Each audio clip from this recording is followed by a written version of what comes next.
জাতীয় কংগ্রেস জিন্দাবাদ, ঢাকায় আহমেদ বান্না জিন্দাবাদ, আহমেদ বান্না জিন্দাবাদ, রাহুল গান্ধী জিন্দাবাদ, রাহুল গান্ধী জিন্দাবাদ, রাহুল গান্ধী জিন্দাবাদ।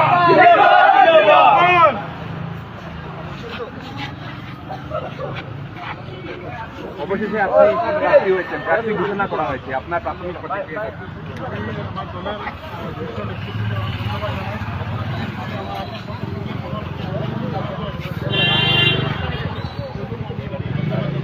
এবং আমার দলের সর্বস্তরের কর্মকর্তাদেরকে অশেষ ধন্যবাদ জানাই।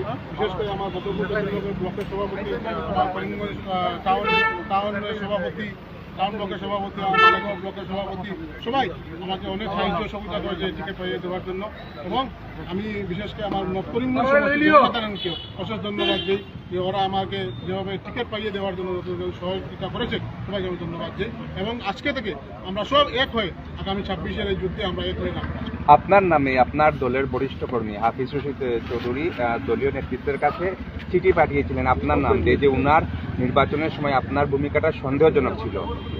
সেখান থেকে একটা দুয়াশা সৃষ্টি হয়েছিল আপনি টিকিট পাবেন কিনা, শেষ পর্যন্ত আপনি টিকিট পেয়েছেন। এটার নির্বাচনে কোনো প্রভাব পড়বে কিনা? প্রভাব পড়বে না। উনি আমাদের দলের একজন সিনিয়র লিডার, ওনাকে কে বা কারা বুঝেছিল সেগুলো ক্লিয়ার হয়ে গেছে এবং ওনার সঙ্গে আমার আলাপ আলোচনা হয়েছে। সেই যেগুলো ওনার সন্দেহ ছিল আমি ওনাকে সব ক্লিয়ার করে দিয়েছি এবং আমরা আগামী 26-এ এক হয়ে আমরা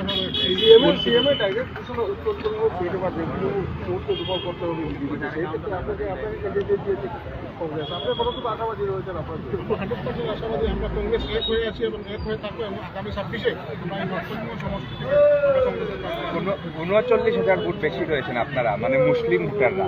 সেক্ষেত্রে আপনি বিজেপি থেকে কতটুকু ভোটে জয়ী হবেন? আমরা কংগ্রেস সেকুলার দল, এখানে হিন্দু মুসলিম বলে কিছু নেই। আমরা সব এক, তাতে মুসলিম বেশিও হয়, হিন্দু বেশিও হয়, তাতে কোনো আসে যাবে না। আমরা বিশ্বাস আমরা সকল সম্প্রদায় এক হয়ে আগামী 26-এ এই সরকারের বিরুদ্ধে আমরা এক হয়ে লড়াই করব।